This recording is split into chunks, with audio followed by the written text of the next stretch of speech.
वचन सुने तो जवाब दिया है, बेटे कन्हैया को पता कैसे चलेगा? जवाब दिया, उन्होंने कहा था मेरे पास पत्र भेज देना। बोले तो पत्र तो भेज दो। बोले इसी बात का तो रोना है, कौन पत्र लेकर के जाएगा?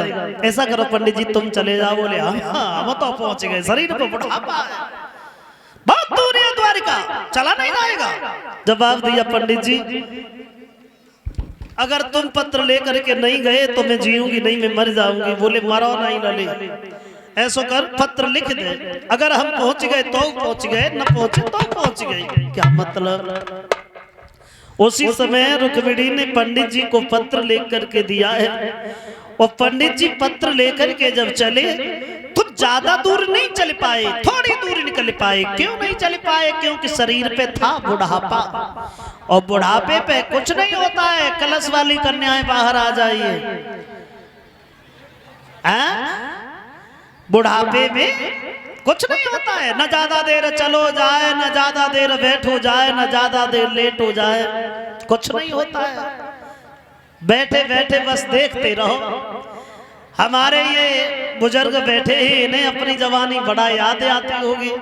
कभी हम भी 25 साल के थे, अब तो बस कुछ नहीं होता है। क्योंकि जवानी के जवाने की बात अलग होती है, जवानी के जवाने की बात अलग होती है। उस समय चाहने वालों की कुछ चाहते ही अलग होती है। और बुढ़ापे पे क्या है, बस बैठते देखते रहो, कुछ नहीं कर पाते हो। आप लोग ये सोचो कि जवानी हमेशा रही है, वो तो नहीं है। खटिया से उठना पाई हो एक दिन तो ऐसा ही है कि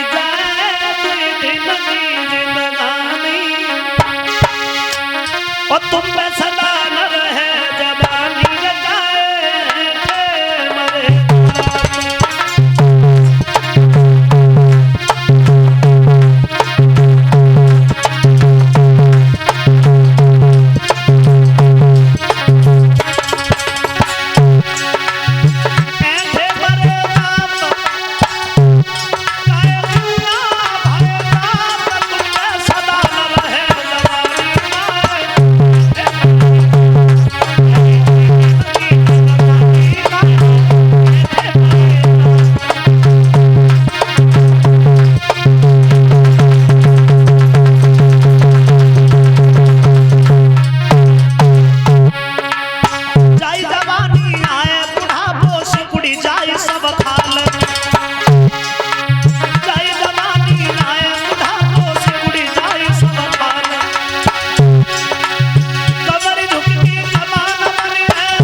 शरीर पे बुढ़ापा था, अब चला नहीं गया।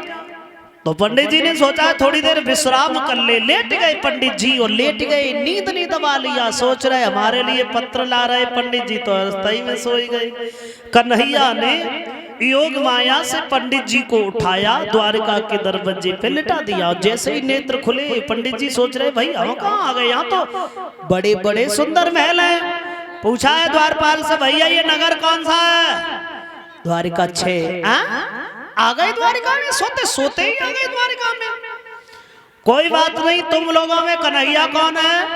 बोले वो सामने बैठे हैं ऊंचे से सिंहासन पे। आगे बड़े पंडित जी, ये जाई कन्हैया है, जाई पे मरी जाती रुक्मिणी। कोई बात नहीं, हमें क्या, पत्र लेकर के आए। और जैसे ही आगे बढ़े भगवान कृष्ण मुस्कुराए तो ऐसा लगा कि एकदम से बिजली कौंध गई हो। पंडित जी देखते रह गए, कुछ भी सही, काला जरूर है लेकिन लगता अच्छा है। भगवान ने पूछ लिया, क्यों पंडित जी कहां से आए हो? हम महाराज हम तो बड़ा दूर से आए हैं। कि बड़ी दूरी से आए हैं, संदेशा तुमको लाए।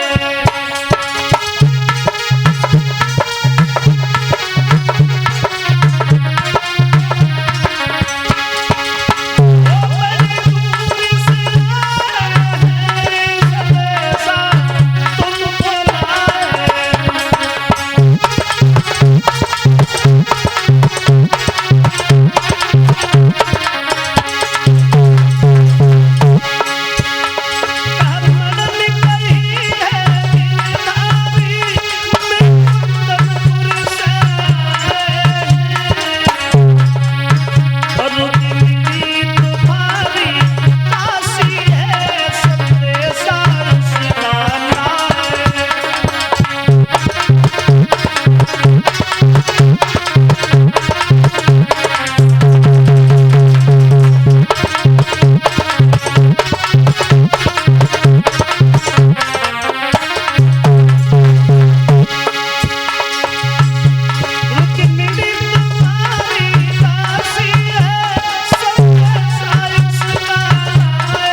महाराज हम कुंदनपुर से आए हैं।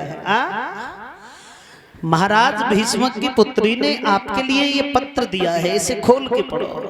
और जैसे ही पत्र खोल करके पढ़ाया, जवाब दिया, पंडित जी इसमें लिखा है ससपाल फौज लेके आगे आए। बोले हाँ, तो जाओ कहना उसी से शादी करे और चली जाए। जवाब दिया महाराज वो लड़की मर जाएगी, शादी नहीं करेगी। तो बोले हम क्या करें, लगा लो।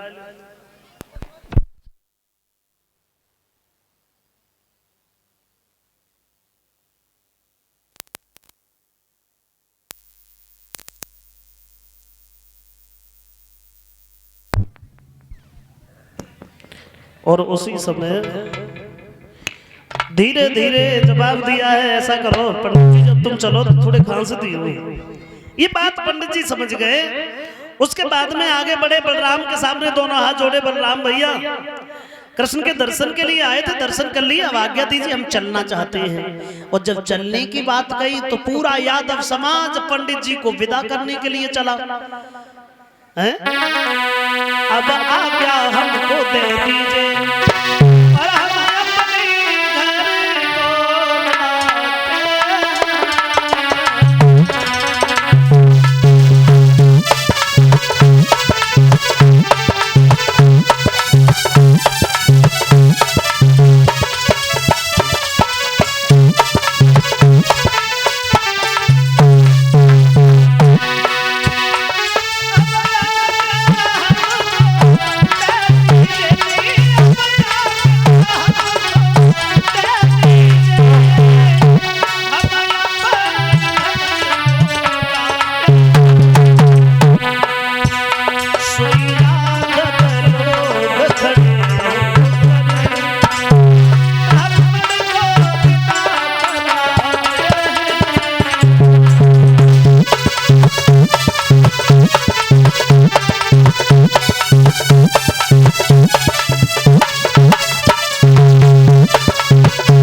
उसी समय सारा यादव समाज पंडित जी को विदा करने के लिए बढ़ा। और सोई कन्हैया की बात याद आई, श्याम सुंदर ने कहा था थोड़ा खांसना है। सोई पंडित जी खांसन लगे और जैसे ही खांसत वो देखो जवाब दिया क्या बात है वे? बोले बात क्या भैया, पंडित जी पे बुढ़ापा है। दो कदम और बढ़े पंडित जी, खांसत फिर तो सांस ही ना आए, खांसत खांसत जवाब तो हमें लगा था पंडित जी को मन ना जाए। जवाब दिया है ऐसा करो, इन्हें कछ दूर रथ में बिठाओ, द्वारिका से बाहर छोड़ के बहुत जल्दी वापस आओ। उसी समय कन्हैया आगे बढ़े।